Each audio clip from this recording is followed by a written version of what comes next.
Everything they teach you in school is a lie. You want the truth? The world is controlled by shadowy elites and shape-shifting lizard people.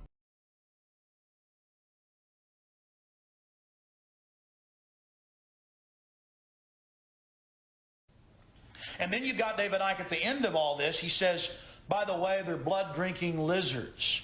Who's going to have the guts to stand up on a stage and say that reptiles run the world? I mean, who's going to do it? No one's ever going to do it. We're never going to find out, are we? So, people were coming up to me and telling me how they had seen people, overwhelmingly in positions of power, though not always, turn in front of their eyes into a reptilian humanoid figure and then go back again. And of course you hear one and you think, ooh. And you hear two and you think, oh my God, back burner. You hear three, you hear four, you hear five, you hear six in different countries. Now these nodules on their head are something that come up again and again, and for some reason drinking human blood, particularly the blood of blonde-haired, blue-eyed people, seems to be very beneficial to holding mammal codes open. Blood, Al Gore needs blood to drink, so does Prince Philip. I mean, it's asinine. And it's being picked up by people, and so it discredits all of the reality people are talking about. And that's the problem with David Icke. He's got a good line to a point, and then he discredits it all. It's like a turd in the punch bowl. That's his job. He's got this nice big thing, you know, this nice fruit punch, nice ice cubes floating around in it, you know, and then he takes a big dump right in the middle of it, and no one's going to drink out of that punch bowl. But is he in league with them to do that? I think he knows what he has to do in a controlled world to get away with what he's doing and be given attention. And he's either a smart opportunist con man, or he's completely insane, or he's working for them directly. But I tend to think he's just a con man who understands how things works and is just a real opportunist. It's 1 a.m. David has lectured for the last 6 hours, as he does most nights all over the world. During the past few nights, he's sold hundreds of copies of his lizard book, The Biggest Secret. I just want us. And this makes them all the more dangerous.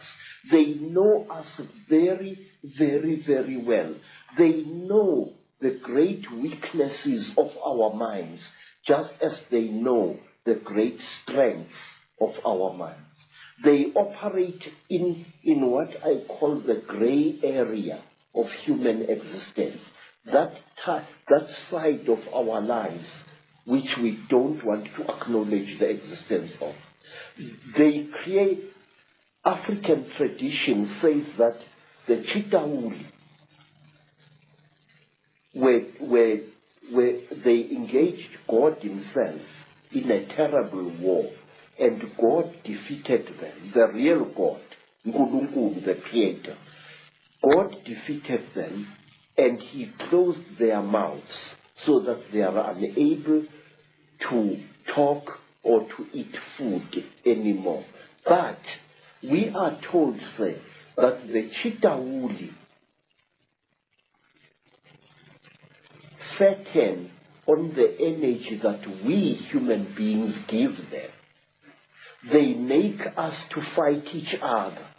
And when the whole land is drowning in death and fear and terror, when hundreds and hundreds of people are angry and afraid, the Chitauri get fat because they eat that what we call the dark power, which is brought about when human beings destroy the planet on which they live.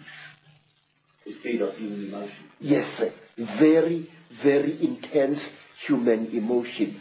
We are told, for example, that if you see a Chitauri walking through the bush or just standing there and looking at you, and you are accompanied by your wife or your girlfriend, you must immediately make love to that girlfriend and release as much emotion as possible, and the Chitauri will be pleased and will walk away from you and not harm you. And another thing, sir, we are told that the Chitauri eat energy which is generated when hundreds of human minds or one human mind starts thinking at certain levels. We are told that the Chitauri want us to think at certain levels. Certain wavelengths. Yes, sir. And they reward us with long life. May I ask you, sir, have you ever thought, as a thinking person, why is it that in the great universities of this world you find professors who think at certain levels and who live unnaturally long lives? Albert Einstein, Raymond Dart, Robert Broom, all these professors live a long, long time. And my Aunt Mine, the last Sanusi in South Africa other than myself, is as active as a young girl, and yet she's close to her 99th year of life. My stepmother, Rose, she has lost nearly all her children, and she is still alive. Extreme longevity is the reward with which the Chitauri reward you if you think at certain wavelengths. The description of your abduction clearly is describing what has become known as the Greys, what I think is also known by some as the Ant people, the grey figures with the big black eyes.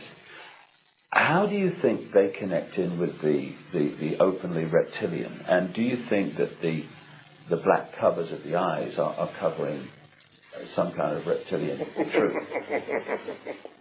Say, the so-called grey aliens are actually the lackeys and the servants of the Chitauri.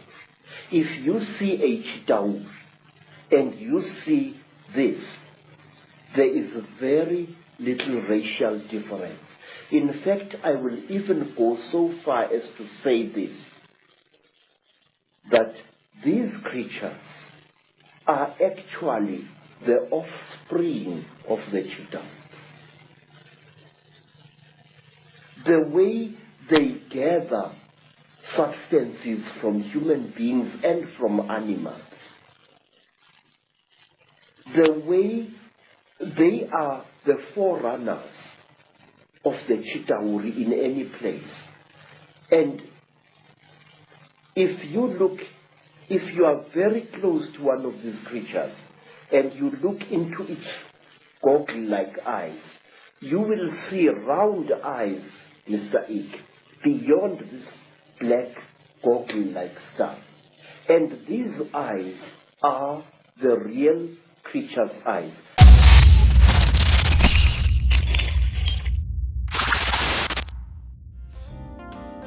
When shuttles blow up, it's not always an accident. What do you mean, not an accident? Who is this guy singing? And who am I, a conspiracy fly? Did you know NASA means deceive in Hebrew? I did not. The Denver airport was built by the Illuminati. Peter, shoo that fly out of here. I will as soon as I find out if he has a band from the Apple Store podcast I can listen to. I do. It's flyonthewall.buzz/truth. First, reconfigure your DNS server, then download a VPN and get the Tor browser. It's too much work.